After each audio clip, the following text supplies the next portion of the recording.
आत्माओं का अध्ययन करने वाले दिल्ली के वैज्ञानिक सूरज प्रजापति को जब नासिक की भूतिया हवेली के बारे में पता चला तो उन्होंने इस भूतों की हवेली के बारे में अध्ययन करने का निर्णय लिया, क्योंकि वो पिछले कई समय से भूतिया जगह की तलाश में थे ताकि वो भूतिया आत्माओं पर अध्ययन कर सके। सूरज भूतिया हवेली में रहने की तैयारी करने लगा। वो जानना चाहता था कि क्या सच में भूत होते हैं, भूतों की कहानी क्या है, हवेली का रहस्य क्या है। इसके बाद सूरज दिल्ली से नासिक पहुंचा और अंत में टैक्सी लेकर नासिक की हवेली पहुंच चुका था, जिसके बारे में कई भूतिया कहानियां कही जाती थीं, जिसको लोग भूतों की हवेली कहते हैं। सूरज ने भूतिया हवेली के नजदीक होटल में रूम ले लिया। शाम होते ही सूरज आवश्यक सामान लेकर हवेली के बाहर जा पहुंचा। सूरज चुपचाप छुपते हुए हवेली का मुख्य दरवाजा खोलने लगा तो पता नहीं कहां से एक आदमी आ गया। अनजान आदमी ने पूछा, आप कौन हैं? इस वक्त इस हवेली में कोई नहीं जाता। सूरज ने उस आदमी को देखा और सामान्य होते हुए उस आदमी से पूछा, हेलो, आप कौन हैं? अनजान आदमी बोला, मैं हरीलाल और यहाँ पास में ही मेरा घर है। मैं यहाँ से जा रहा था, तभी आपको देखा और यहाँ आ गया, क्योंकि बाहरी लोग ही यहाँ आते हैं जिनको इस भूतिया हवेली की कहानी के बारे में नहीं पता होता। जो भी व्यक्ति इस भूतिया हवेली की कहानी के बारे में जानता है वो शाम और रात के समय इस हवेली में भीतर जाना तो दूर, इसके आसपास भी नहीं आता है। हाँ, मैंने सुना तो है कि नासिक की ये हवेली भूतिया है, यहाँ कोई नहीं रहता, इसलिए मैं आया हूँ ताकि इस हवेली में रुककर इसकी हकीकत लोगों को बता सकूं। क्या मतलब है आपका? आप सब जानते हुए भी इस भूत बंगला मतलब इस हवेली में रुकना चाहते हैं? जी हाँ, आपने सही सुना, मैं रात में यहाँ रुकने वाला हूँ। आप मेरी बात मानो और अभी यहाँ से वापस लौट जाओ। इस भूतिया हवेली में जाने वाला कोई भी वापस लौटकर नहीं आता है, और आपको तो इस हवेली की कहानी के बारे में भी पता है।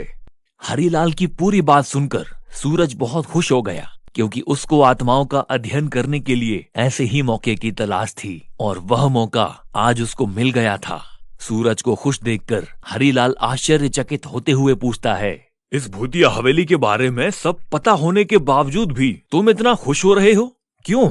हाँ, क्योंकि मैं एक वैज्ञानिक हूँ जो आत्माओं का अध्ययन करता है, और मैं यहाँ पर यही जानने के लिए आया हूँ कि इस भूतिया हवेली की कहानी में कितनी सच्चाई है। इस हवेली के बारे में जो भूतिया कहानी बनाकर समाज में फैलाई गई है, मैं उसका सच आप सभी के सामने लाऊंगा, जिसके लिए आज की पूरी रात मैं इस हवेली में रहूंगा। इसके बाद सूरज हवेली के अंदर प्रवेश कर जाता है।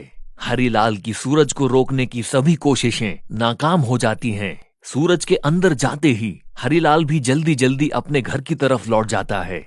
सूरज जैसे ही हवेली के अंदर पहुंचता है, हवेली का नजारा देखकर सूरज के हाथ पैर ठंडे हो जाते हैं, क्योंकि यह हवेली सच में भूतिया थी। दीवारों पर उलूल जुलूल भाषा में कुछ लिखा हुआ था। चारों तरफ मकड़ी के जाले और धूल जमी हुई थी। कुछ पल के लिए तो सूरज को लगा कि यहाँ सच में भूत रहते हैं। फिर कुछ सोचते हुए अपना सामान एक जगह रखा, हवेली में इधर उधर घूमने लगा। चारों तरफ घूमने के बाद पहली मंजिल और दूसरी मंजिल पर भी चला गया। कुछ समय बाद हवेली का पूरा मुआयना करके सूरज वापस नीचे आ गया। फिर कुछ समय बाद सूरज हवेली के ड्राइंग रूम की तरफ गया, जहाँ पहले से सामान बिखरा हुआ पड़ा था। वहां पर रखे गए सोफे पर जमी धूल को साफ करके सूरज बैठ गया। तभी उसकी नजर ड्राइंग रूम में रखी शराब की बोतलों पर गई। वहां से सूरज ने रेड वाइन की बोतल ली और उसको खोलकर 2-3 पैग पी लिए।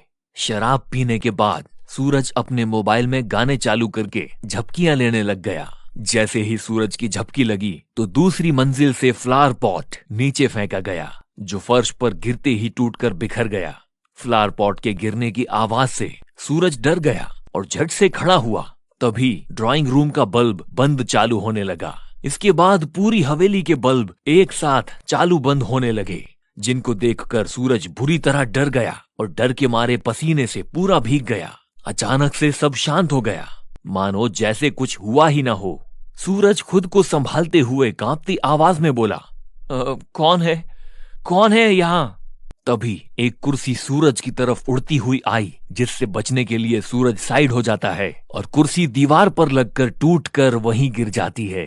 ऐसा लग रहा था जैसे सूरज को किसी ने कुर्सी फेंक कर मारी हो। यह सब देखकर सूरज बहुत बुरी तरह डर गया। कुछ सेकंड्स बाद ही ड्राइंग रूम गोल गोल घूमने लगा। अब सूरज कुछ भी नहीं समझ पा रहा था, बस डर के मारे चिल्लाए जा रहा था। लेकिन सूरज की आवाज को हवेली की चार दीवारी बाहर ही नहीं जाने दे रही थी। डर के मारे सूरज बेहोश होकर वहीं गिर पड़ा। अचानक से एक फ्लावर पॉट सूरज के सिर में आकर लगा, जिससे सूरज खून से लथपथ हो गया। कुछ घंटों बाद सूरज को होश आया। जैसे ही उसने अपनी घड़ी देखी तो रात के 12 बजे हुए थे। सूरज डर से कांपता हुआ अपना सामान वहीं छोड़ता हुआ दरवाजे की तरफ भागा। सूरज के दरवाजे के पास पहुंचने से पहले ही दरवाजा धड़ाम से बंद हो गया। सूरज ने पूरी ताकत से दरवाजा खोलने की कोशिश की, लेकिन वो नाकाम रहा। सूरज चिल्ला रहा था, प्लीज मेरी मदद करो, मुझे बचाओ। लेकिन सूरज की सभी कोशिशें बेकार थीं। सूरज हिम्मत करके जोर से बोला, कौन है? सामने आओ।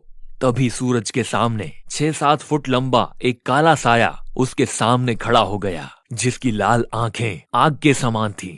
भयानक डरावना काला चेहरा, जिसको देखकर कोई भी उसके सामने खड़ा होने की हिम्मत नहीं कर पाए।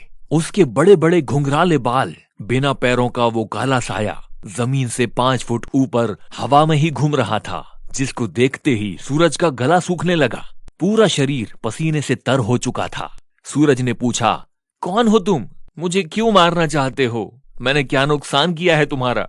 तुमने हवेली में आकर बहुत बड़ी गलती की है। अब तुम जिंदा नहीं बचोगे।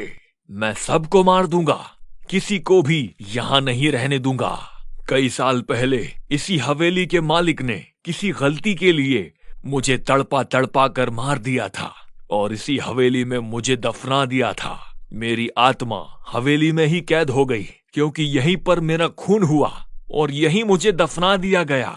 अब मैं किसी को भी इस हवेली में नहीं रहने दूंगा। जैसे मुझे तड़पा तड़पा कर मारा गया था, वैसे ही मैं सभी को तड़पा तड़पा कर मार दूंगा। अब तुम भी मरने के लिए तैयार हो जाओ। कुछ ही समय में वह भूत और भी भयानक हो गया। हवेली में चारों तरफ घूमने लगा, कभी सूरज के आगे कभी पीछे। सूरज को बुरी तरह डराने लगा। तभी सूरज ने पुजारी जी द्वारा दिए हुए अभिमंत्रित राख को जेब से निकाला और भूत के पास आने का इंतजार करने लगा। जैसे ही वह काला साया सूरज के पास आया तो तुरंत ही सूरज ने अभिमंत्रित राख भूत पर फेंक दी।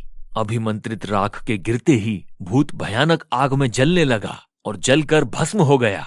अब उसकी आत्मा हवेली को छोड़कर अलौकिक दुनिया में जा चुकी थी। सूरज ने राहत की सांस ली और हवेली की सारी लाइटों को जलाकर वहीं ड्राइंग रूम में रखे सोफे पर सो गया। दूसरे दिन सुबह जब सूरज की आंख खुली तो 7 बज चुके थे। उसके बाद सूरज ने अपना सामान उठाया और हवेली से बाहर आ गया। तभी हरिलाल गांव के कई लोगों के साथ हवेली के दरवाजे पर आता दिखाई दिया। सूरज को जिंदा देखकर सभी आश्चर्यचकित थे। तुम जिंदा कैसे हो? जो भी रात के समय इस हवेली में रुका वह कभी वापस नहीं आया। हरिलाल आगे कुछ बोल पाता उससे पहले ही सूरज ने हरिलाल की बात काटते हुए कहा, इस हवेली में अब कोई भूत नहीं है। जो भूत यहाँ था वह जा चुका है। अब उसकी मुक्ति हो गई है। जा चुका? मुक्ति हो गई है? क्या मतलब? तब सूरज ने हरिलाल समेत सभी लोगों को भूतिया हवेली में बिताई रात की कहानी बताई और कहा, अब यह हवेली पूरी तरह सुरक्षित है। सब्सक्राइब करें ऐसी कहानी देखने के लिए। Thanks for watching.